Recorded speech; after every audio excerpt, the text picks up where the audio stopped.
they have to know their value and they have to feel it from their heart. This is why you want to hire me. I'm driven. I have your back. I'm going to negotiate the heck out of the deal and get the best possible deal for you. They need to be able, from their heart, know what their value is. Because if they don't know, they're not going to pay their fee. The buyer won't pay their fee. I think it's really clear how you've reached this part of your career and why. I mean, it's clear you have the passion for it and so much different expertise and experience to draw from to help realtors and brokers. And I love the Broker Brilliance application of your skills. And as we were going to transition now into more of a strategy and talking about some of your key things that you help your clients with, as you were talking about the brokers, I'm like, yeah, they're going to need a lot of help because there's some major changes coming they are here.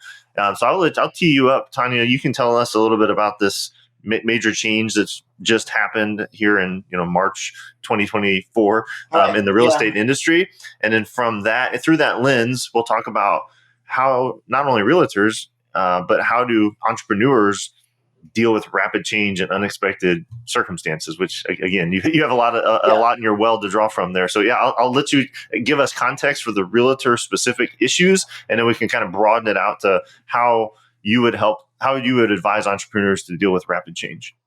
Right. And that, and and anyone listening knows, we've had a lot of changes, right? We've had upheavals with, presidential elections. We've had COVID, right? In the real estate industry, we've had interest rates at 2% go up as high as 8%. And so that's just a part of being an entrepreneur the last couple of years, or a lot of years, not just a couple of years. I don't even want to say that.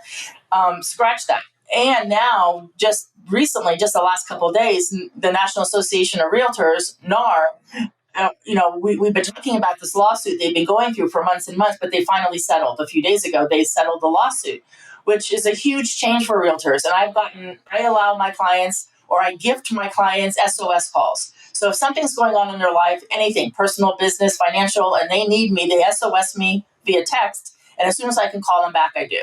So I've had more SOS calls this last week than I've had in my 2 years of being a business owner. Oh my gosh. Wow. Because of this change. And it's not just real estate agents, or yes, it directly affects the real estate agent, but brokers, lenders, even roofers who rely on buyer's agents for referrals. It's going to affect them.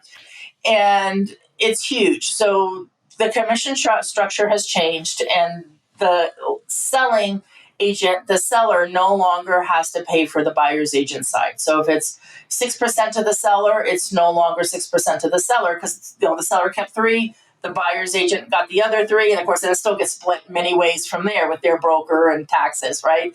So that's a big change for buyer's agents. Anybody who has a lot of buyers or focuses on buyers, their whole world just got turned upside down. Having them sign a buyer agreement. It's always been something that we want our buyer's agents to do, but it's kind of been optional. No one's ever held their feet to the fire to go get a buyer rep agreement. As of a few days ago, everybody starting July has to get a buyer rep agreement signed, and they need to now tell their clients, you might have to pay my fee. Yeah, I was gonna say, and never had to say that before. People that before, like if you were a buyer, you're looking for a house, you're like, I might as well get a buyer's agent. I'm not even paying for it. Now you have to pay for it. So now there's going to be a lot less people that are probably incentivized to use a buyer's agent at all, because of the way it gets paid. And then obviously overall, it seems there's going to be a real pressure just for commissions in general to get lower and lower, because there's no longer sort of a standard 6% or 5%, how it has been for ever. Absolutely. And there are ways. I mean, it's negotiable. You can still write a contract and ask the seller to pay maybe 1% and 1% from the buyer to the buyer's agent. There's lots of options. I don't want to think it's just black and white. It's not. There are other options, but we're all negotiating now, where we never need to negotiate that so much. Right? This is now on the table to negotiate. And so talking about resilience, some realtors, business owners that don't have a strong resiliency muscle, they tend to want to ostrich or hide under the bed, right? Like, I can't do this. And NAR actually has a statistic on their website that 80% of the realtors might get out of the business now. My gosh. And I refuse to have any of my clients be that statistic. They're going to be the 20% that stay in. And that's where resiliency comes in. You've got to be able to pivot, right? And so it starts with first your mindset. It does. You've got to know that you can survive this. And I help them, and I tell them on the phone, you are going to survive this. We're going to get through this together. I actually just set up and emailed all my clients that we're going to have a special edition. We have a once a month mastermind session, so all my clients get together. So we're having a special edition one just for the realtors next week around this topic, and I'll have a broker come in and talk about it. So I've got their back. I don't want them hiding, right? And so their mindset that they can do this. And then the second piece around this mindset, I call it heart set. They have to know their value and they have to feel it from their heart. This is why you want to hire me. I'm driven. I have your back. I'm going to negotiate the heck out of the deal and get the best possible deal for you. They need to be able from their heart know what their value is, because if they don't know, they're not going to pay their fee. The buyer won't pay their fee.